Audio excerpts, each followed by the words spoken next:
नमस्कार सभी को।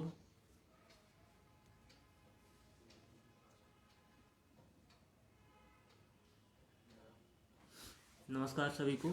और आज का विषय जो है मैं सभी के साथ हूँ।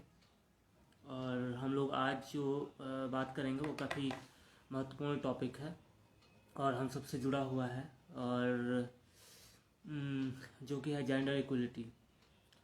तो इस पर हमारी क्या समझ है और हम क्या समझते हैं इस पर हम सबको विचार करना चाहिए, सबको सोचना चाहिए कि क्योंकि यह काफ़ी इम्पोर्टेंट टॉपिक है हमारे जीवन में। तो ठीक है, हम लोग शुरू करते हैं, है ना। तो जेंडर इक्वलिटी, मैंने 3D पर भी कई लोग जुड़े हुए हैं और उस पर मैं इसका प्रेजेंटेशन शेयर कर रहा हूँ। और आप लोग भी जो फेसबुक पर हमारे साथ हैं लाइव, उन सबको फिर से एक बार नमस्कार और शुभ प्रभात। आज रविवार है तो आज थोड़ा सा रिलैक्स था मैं, इसलिए मैंने इन्फॉर्मेशन जो है पहले नहीं दे पाया, लेट से उठा भी।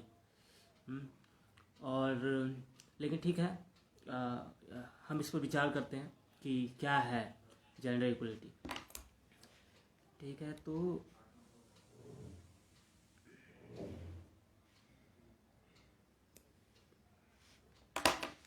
क्या है कि जेंडर कहने का मतलब हम लोग जनरली समझते हैं कि स्त्री और पुरुष। हम लोग बचपन से पढ़ते आ रहे हैं कि जेंडर, तो उसमें हम लोग पढ़ते हैं कि एक होता है स्त्रीलिंग, एक पुल्लिंग और एक नपुंसक लिंग होता है।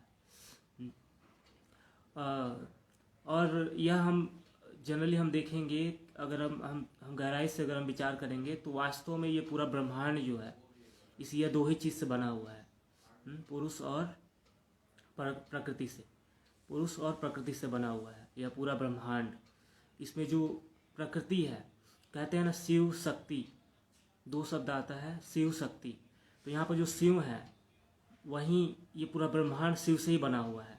और शक्ति क्या है? शक्ति एक फोर्स है, एक बल है जिसने इस पूरे ब्रह्मांड को रूप दिया है। जैसे आज हम देख रहे हैं ना कि जो कि सगुण ब्रह्म जिसे कहते हैं, निर्गुण ब्रह्म में क्या होता है कि प्रकृति जो होती है वह निष्क्रिय अवस्था में रहती है। प्रकृति और पुरुष हमेशा एक साथ रहते हैं। दोनों एक दूसरे के पूरक हैं, स्त्री और पुरुष दोनों एक दूसरे के पूरक हैं। और प्रकृति और पुरुष हमेशा एक साथ रहते हैं। लेकिन निर्गुण अवस्था में जब रहते हैं तो प्रकृति जो होती है निष्क्रिय अवस्था में रहती है। यह सब बातें हैं जो यह बहुत ही लॉजिकली और साइंटिफिकली हम लोग इस पर चर्चा करेंगे जब सृष्टि चक्र के बारे में बात करेंगे। तो हम केवल अभी जेंडर इक्वलिटी के बारे में बात कर रहे हैं कि तो हम थोड़ा सा इसके बारे में बताना चाह रहे हैं। तो क्या होता है कि जो स्त्री और पुरुष होते हैं निर्गुण अवस्था में, जो पुरुष होते हैं जब निर्गुण अवस्था में, तो उस समय जो स्त्री जो प्रकृति होती है, प्रकृति उस समय निष्क्रिय अवस्था में होती है। लेकिन जब प्रकृति का प्रभाव पड़ता है, अर्थात प्रकृति जब प्रकृति की तीन भागों से, तीन चीज़ों से मिलकर बनी हुई है। प्रकृति में तीन गुण होते हैं, तमस, सत्व और रजस गुण, तीन गुण होते हैं। अब तीनों गुण जब समान रहते हैं तो क्या होते हैं, समान फोर्स जब लगता है तो कैंसल आउट हो जाता है सभी फोर्स, तो निष्क्रिय अवस्था में रहती हैं। लेकिन तीनों में से जब कोई भी गुण कम बेसी होता है तो क्या होता है, प्रकृति का प्रभाव पड़ता है पुरुष के ऊपर, और तब से जो निर्गुण ब्रह्म है वह गुणान्वित हो जाता है, तब बनता है सगुण ब्रह्म। और सगुण ब्रह्म जब बनता है तो सगुण ब्रह्म बनने पर यह सृष्टि की रचना होती है।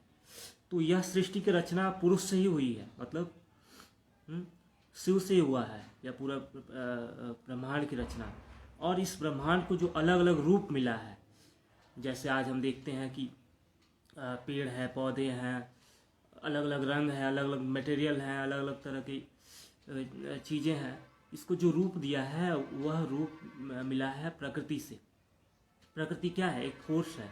इसीलिए कहते हैं कि शिव और शक्ति हमेशा एक साथ रहते हैं।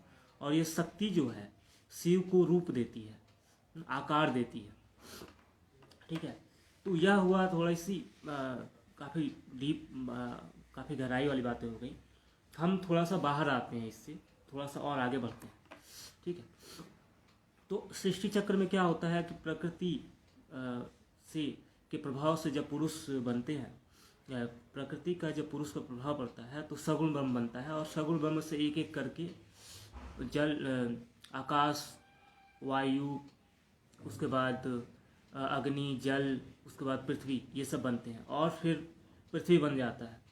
और फिर पृथ्वी से जो सत्वगुण है, सत्वगुण के प्रभाव से, सत्वगुण के प्रभाव से पुनः जो है वही पुरुष जो है उसमें चेतना आ जाती है, और वह पुनः जो है अलग अलग जीवों में बदलने लगता है। जैसे कि जीव छोटे छोटे यूनिसेलुलर बन जाते हैं, जैसे बैक्टीरिया है, वायरस है, उसके बाद प्लांट बन जाते हैं, उसके बाद छोटे छोटे जो जीव हैं, चींटियाँ हैं, उसके बाद ऐसे ही चींटियाँ, उसके बाद चूहे, उसके बाद गाय, भैंस, बैल होते हुए मनुष्य के रूप में हम आ जाते हैं। तो क्या होता है कि आप देखो, मिट्टी जो है, मिट्टी क्या है, अचेत अवस्था में है बिल्कुल, उसमें चेतना एकदम नहीं है।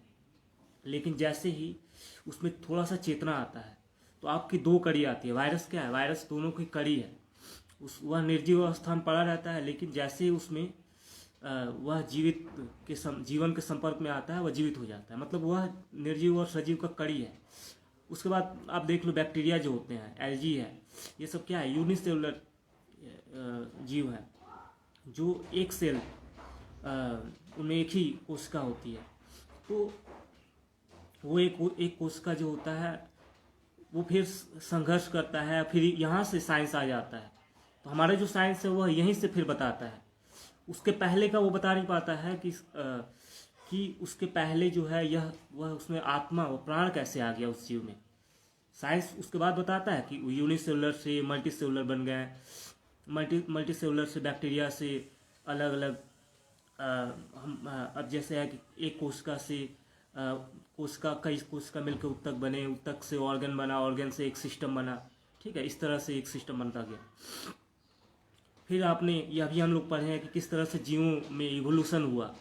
वो संघर्ष करते रहे, और जैसा उनको जिस तरह के पानी में जो जीव थे, संघर्ष करते करते उनके पैर आ गए, उनके शरीर का विकास होने लगा। उसी तरह से जैसे जैसे संघर्ष बढ़ता गया, तो ये संघर्ष से ही शरीर का विकास होने लगा, मन का विकास होने लगा, चेतना की विकास होने लगी। और फिर तो आप देखिए, अब हम एक्चुअली हम उसके बारे में नहीं बात कर रहे, हम तो बात करना चाह रहे हैं जेंडर के बारे में। तो आप शुरुआत में देखिए, जब यूनिसेलुलर एनिमल है, मतलब एक सेलुलर एनिमल जब बना था, मतलब कि जो एल्गी है या बैक्टीरिया बहुत सारे हैं, चाहे वायरस है, उसमें क्या होता है, उसमें कोई स्त्री पुरुष नाम कुछ नहीं होता है। उसमें केवल एक सेल ही होता है। उसी में वो दोनों गुण होते हैं, स्त्री और पुरुष दोनों के गुण होते हैं। और एक सेल से दो सेल और हजारों सेल बन जाते हैं। ठीक है, और इस तरह से, लेकिन जैसे जैसे चेतना का विकास होते गया, अच्छा आप पेड़ में देखिए, आम का ही पेड़ है या अमरूद का ही पेड़ है या बहुत सारे फल के पेड़ हैं या सब्जियों के पेड़ हैं, आप उसे देखिए तो उसमें क्या होता है कि जितने क्या उसके दो होते हैं, नर मादा दो अलग अलग होते हैं, नहीं होते हैं। आम का पेड़ पर दोनों जो फूल है, जयांग और पुमांग का फूल जो होता है, वह दोनों जो है एक ही पेड़ पर लगता है, दोनों फूल। आप फिर आगे आप देखेंगे कि बहुत सारे सभी जितने फल हैं उसमें दोनों जो गुण होते हैं एक ही पेड़ पर होता है। लेकिन फिर जैसे जैसे चेतना का विकास होता है तो वह रूप जो है और स्पष्ट होने लगता है। ठीक है, वह रूप और स्पष्ट होने लगता है। अर्थात अब जानवरों में आज जब आते हैं तो अब आ जाता है, वहाँ पर हमें पुरुष और स्त्री का कॉन्सेप्ट आने लगता है। ठीक है, पशुओं में आप देखेंगे कि मादा जो है वो भी आ जाती है, एक उसमें नर और मादा दोनों आ जाते हैं। मतलब चेतना का जैसे जैसे विकास होता है वह रूप जो है नर और मादा का स्पष्ट होने लगता है। लेकिन इनिशियली जो है पेड़ पौधों में, जानवरों, जीवों में, छोटे छोटे जीवों में ये सब स्पष्ट नहीं होता है। ठीक है, लेकिन हमने शुरू में जैसे बात किया कि पुरुष और प्रकृति हमेशा एक साथ रहती है। ठीक है, और शिव शक्ति जिसको कहते हैं, शिव से ही पूरा ब्रह्मांड बना है और शक्ति क्या करती है, शक्ति उसे रूप देती है। ठीक है, तो यह पूरा ब्रह्मांड जो है उसे बनाने वाला कौन है, बना है शिव से, चेतना से, परम चेतना से, और उसको जो रूप मिला है वह रूप मिला है प्रकृति के माध्यम से। ठीक है, तो हमने अभी बात किया कि प्लांट में हमें स्त्री पुरुष दोनों एक ही पेड़ पर दिखते हैं, दो तरह के फूल होते हैं, और भौरे जो होते हैं वह फल को उत्पन्न करने में सहायता करते हैं। भौरे जो होते हैं उस पर जो पुमांग कण होते हैं, हाँ, उसे जो फूल होते हैं, जो जांग फूल होता है वहाँ तक पहुँचाता है, और फिर उसमें फल बनते हैं, उससे फल बनते हैं। ये हमने देखा। जैसे अब एनिमल, जब जानवरों का ज़िंदगी में हम जाते हैं तो यह बात और स्पष्ट होने लगता है, उसमें पुरुष आता है, स्त्री आता है। तो आप यहाँ पर देख रहे हैं कि दोनों दो गुण हैं। ठीक है, स्त्री और पुरुष दो रूप हैं पूरी तरह से। ठीक है, लेकिन और जब हम शरीर में जब आते हैं, जानवरों के रूप में आते हैं, हाँ, तो यहाँ पर क्या होता है कि आप देखें कि गाय जो होती है और बैल जो होते हैं, ठीक है, बकरियों में भी दोनों नर और मादा होते हैं, हाथी में भी होते हैं। तो यहाँ पर हम देखते हैं कि जो मादा होती है वह शरीर से कमजोर ही होती है, शरीर से पुरुष से कमजोर ही होती है। ठीक है, हमेशा। तो अगर हम शरीर से बात करें तो शरीर से हमेशा जो है वह मादा पुरुष से कमजोर ही होती है। ठीक है, लेकिन जब हम ये सब बातें कहाँ तक है लागू, पशुओं तक लागू है, पशुओं में यह लागू है। तो फिर क्या होता है, जैसे जैसे चेतना का विकास होता है, यह पशु जो होते हैं मानव का रूप ले लेते हैं। यह चेतना का विकास होता है जब, तो मानव एक पशु नहीं है, लेकिन पशु का गुण उसमें रहते हैं, जो आहार निद्रा भय मैथुन है। यह गुण तो पुरुषों में भी, जो हमारे मनुष्य है उसमें भी आ जाता है। ठीक है, तो जो पशुओं का शरीर होता है, पशु तो उसके 4 ही वृत्ति होती हैं, आहार निद्रा भय मैथुन। बस उनको खाने से काम रहता है, सोने से काम रहता है, अपने समान बच्चे उत्पन्न करने से काम रहता है। ठीक है, और डर से भगाने की मारने, और डर के कारण मारने मरने की जो स्थिति बनी रहती है वो रहता है, वो जानवरों में रहता है। लेकिन मनुष्य का मतलब क्या होता है, मनुष्य का मतलब होता है मन प्रधान जीव। हाँ, यहाँ पर मन आ जाता है, शरीर अब प्रधान नहीं रहता है मनुष्य के जीवन में। लेकिन अगर कोई व्यक्ति मनुष्य शरीर पाकर भी वहीं जानवर वाली, पशुओं वाली प्रवृत्ति है उसके अंदर, मतलब क्या कि वह वहीं कार्य करता है। हाँ, बस उसको खाने से मतलब, उसको सोने से मतलब, उसको बस जो है कि इसी तरह का जीवन जीने से मतलब है। तो क्या होता है कि क्या हुआ, अब एक बात करना है। तो जब अगर इसी तरह की जीवन जी रहा है, वह मनुष्य के रूप में भी पशुओं की तरह जीवन जी रहा है, पशुओं की तरह उसका स्वभाव है, तो फिर क्या होगा, बस वो खाने से मतलब, सोने से मतलब, अपने समान बच्चे पैदा करने से मतलब, और डर और डराने से मतलब। और अधिकांश लोग हमारे समाज में 70% से ज़्यादा लोग ऐसे ही हैं, जिनको बस इतना ही है, उनको अपने अन्य गुणों का कोई परवाह नहीं है, अपने अन्य गुणों को किस तरह से विकसित करना है, इससे कोई परवाह नहीं है, बस जानवरों की तरह, पशुओं की तरह जीवन जी रहे हैं। ठीक है, तो जब तक हम पशुओं की तरह जीवन जिएंगे तब तक यह स्थिति बनी रहेगी, कभी इक्वलिटी नहीं हो सकती है ना, कभी। लेकिन जब हम मानव बन जाते हैं, तो मानव जब बन जाते हैं तो हम शरीर प्रधान नहीं रहते हैं, हम मन प्रधान हो जाते हैं। ठीक है, अब हम यहाँ पर जब मन प्रधान होता है, मन प्रधान होने का मतलब क्या हुआ कि मन से हमारी लगभग जो हमारी वृत्तियाँ हैं, तो हमने जानवरों में क्या होता है, केवल 4 ही वृत्ति होती हैं, आहार निद्रा भय मैथुन। लेकिन जब हम मनुष्य बन जाते हैं तो हमारे पास 50 वृत्तियाँ, मतलब 46 वृत्तियाँ और जुड़ जाती हैं। 4 वृत्तियों के साथ साथ 46 वृत्तियाँ जुड़ जाती हैं।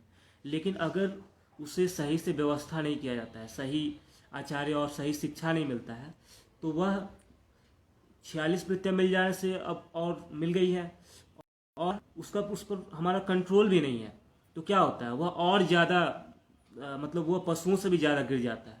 तो आज का समाज ऐसा ही हो गया है कि वो बहुत सारे मनुष्य जो हैं कि मनुष्य का रूप है बाहर से, लेकिन अंदर से पूरी तरह से पशु हैं, और उनकी इतनी सारी वृत्तियां जो हैं उनको और ज़्यादा व्याकुल की हुई हैं, जैसे लोभ है, क्रूरता है, आशा है, ठीक है, ये सब वृत्तियां हैं, लेकिन उस पर कोई कंट्रोल नहीं है, उस पर कोई अपना उस पर वो क्यों है उस पर कोई समझ नहीं है। इसके कारण क्या हुआ, आज ये हम इस मानव ने, हाँ, जो अंदर से पशु ही है, वह इस दुनिया को इतना गंदा बना चुका है, इतना खराब कर दिया है।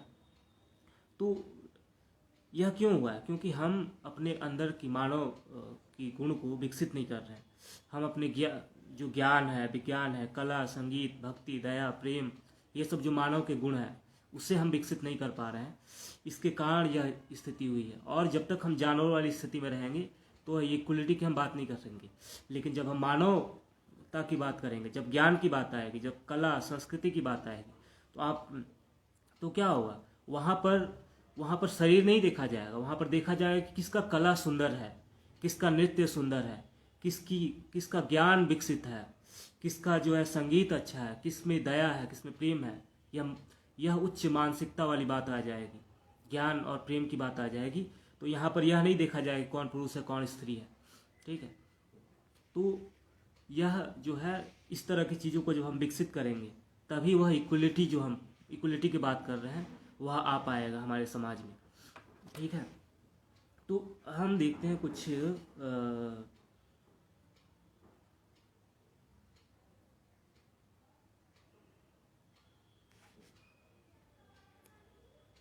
तो इसी आधार पर हम देखते क्या है कि आज हमारे समाज की क्या स्थिति है।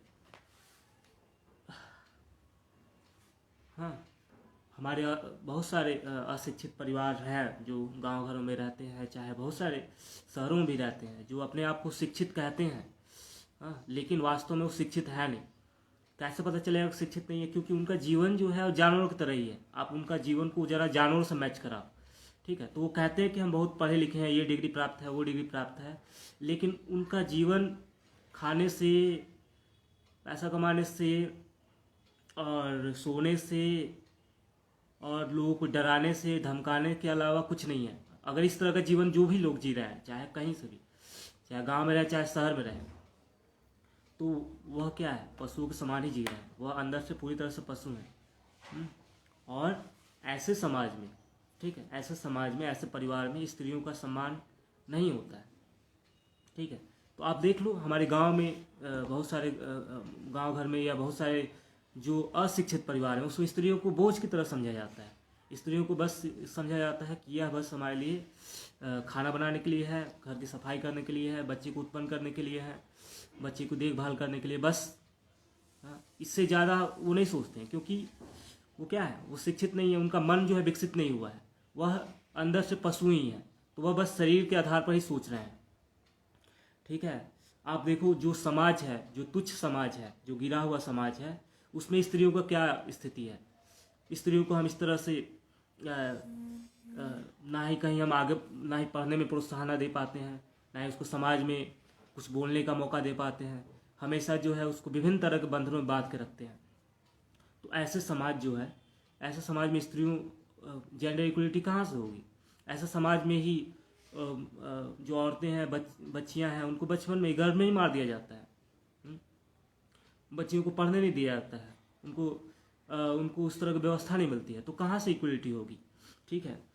लेकिन आप यहीं पर, आप खुद ही अपने आसपास देखिए, आप जाइए स्कूलों में, जाइए कॉलेजेस में जाइए, ठीक है, बड़े बड़े संस्था है, वहाँ जाइए जहाँ शिक्षा का महत्व है, जहाँ पर ज्ञान, कला, विज्ञान का महत्व है, वहाँ पर देखिए, वहाँ पर इस तरह की कोई बातें नहीं होती है। जो पढ़े लिखे हैं, जो शिक्षित हैं, उनको सभी को सम्मान दिया जाता है, ठीक है। तो अतः अगर हम चाहते हैं अगर हम सच में चाहते हैं कि हम ऐसा समाज बनाएं जहाँ पर लिंग भेद ना हो, ठीक है, अगर लिंग भेद ना हो तो हमें ये पशुता वाली जो है, पशुता है, जिसमें हम बाहर से तो मनुष्य दिखते हैं, लेकिन अंदर से वहीं बस खाने पीने, सोने और बच्चा पैदा करने वाली स्थिति बनी हुई है। इससे ज़्यादा हम सोच ही नहीं पाते हैं कुछ। उसे त्यागना पड़ेगा हमें। त्यागना मतलब क्या? उससे ऊपर उठना पड़ेगा।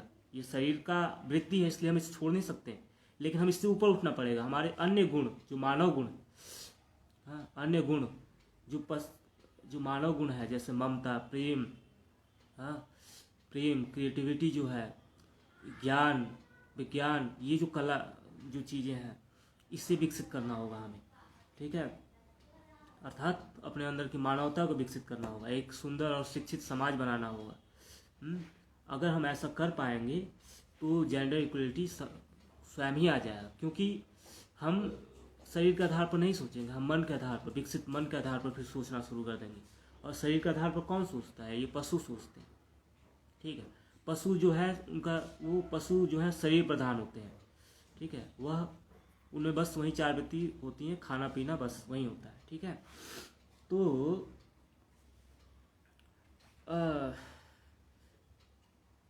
अच्छा, अब थोड़ा सा हम, जैसे कि हम शुरू में ही बात कर रहे थे कि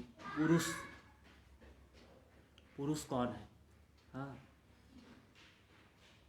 तो एक वेद से एक लिया गया कथन है कि पुरी सेत इति पुरुषा।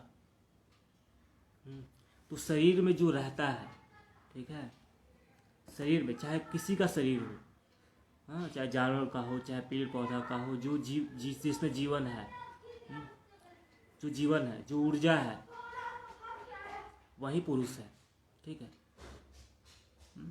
आप ये पेड़ पौधा है, जीव जंतु हैं, स्त्री जो हमारे, जो बाहर से दिख रहा है, जो हमारी स्त्री है, माता बहनें हैं, वो है, चाहे मैं हूँ, चाहे जो भी लोग हैं, सबके अंदर एक आत्मा है, एक मन है,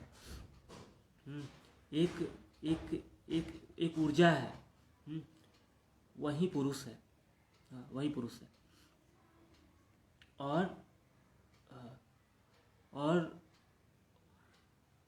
और स्त्री जो है, जो प्रकृति है, प्रकृति ने ही हमें अलग अलग रूप दे दी है। बहुत लोगों को ये शक होता है ना, कि बहुत लोग बोलते हैं कि मैं इस जन्म में मैं पुरुष हूँ तो अगला जन्म में पुरुष बनूंगा। ये जरूरी नहीं है, आपके संस्कार और कर्म के अनुसार आप स्त्री बन सकते हैं, या जो स्त्री है वो पुरुष भी बन सकती है, अपनी इच्छा, अपने कर्म और संस्कार के आधार पर। तो यह डिसाइड किया जाता है, यह प्रकृति डिसाइड करती है, ठीक है। तो प्रकृति जो है वह रूप देती है सबको, लेकिन वास्तव में तो हर चीज़ पुरुष से ही बना है, ठीक है। अर्थात ये कण कण में पुरुष विद्यमान है, लेकिन उसे रूप प्रकृति देती है, ठीक है। अब स्त्री का जो परिभाषा दिया गया है, पतंजलि ऋषि जो थे, उन्होंने स्त्री का बड़ा सुंदर परिभाषा दिया था। उसमें उसका मतलब होता है कि स्त्यायति अस्या गर्भ इति स्त्री, अर्थात जो गर्भ की स्थिति को अपने अंदर धारण करती है, ठीक है, उसे ही स्त्री कहते हैं, स्त्री कहते हैं। जो स्वरूप देती है, जो आकार देती है, जो शरीर को रूप देती है, जिसमें रचनात्मकता होती है, वही क्या है? स्त्री है। तो इसी आधार पर, जैसे कि हमने पहले भी जाना कि पुरुष है, हर चीज़ पुरुष से बना है, और जो प्रकृति क्या है? प्रकृति हमेशा पुरुष के साथ है, और प्रकृति ही इस पूरे ब्रह्मांड का को बनाई है, उसने रूप दिया है। और तो हम हमारे साधारण जीवन में भी जो मादा होती है, चाहे पशुओं में, चाहे मनुष्य में जो मादा होती है, वह गर्भ धारण करने की स्थिति है उसके अंदर, और वह क्या करती है? वह भी रूप देती है, आकार देती है। और आपने यह भी देखा होगा कि स्त्रियों में जो कला, कृति, रचनात्मकता, आप देखें घर में जो पुरुष होते हैं हमारे, वो क्या करते हैं कि बाहर से धन दौलत, पैसा रुपया की व्यवस्था तो ला देते हैं, लेकिन उसे संभालने, सजाने और उसे सही से व्यवस्थित करने का काम कौन करता है? स्त्री करती है। उनके अंदर खाना बनाने की रचनात्मकता, कला बनाने की रचनात्मकता होती है, विभिन्न तरह की रचनात्मकता उनमें होती है, कलाकृति। तो ये जो है, इसलिए उन्हें प्रकृति से भी कभी कभी कंपेयर किया जाता है, स्त्री को, ठीक है। तो इस संसार को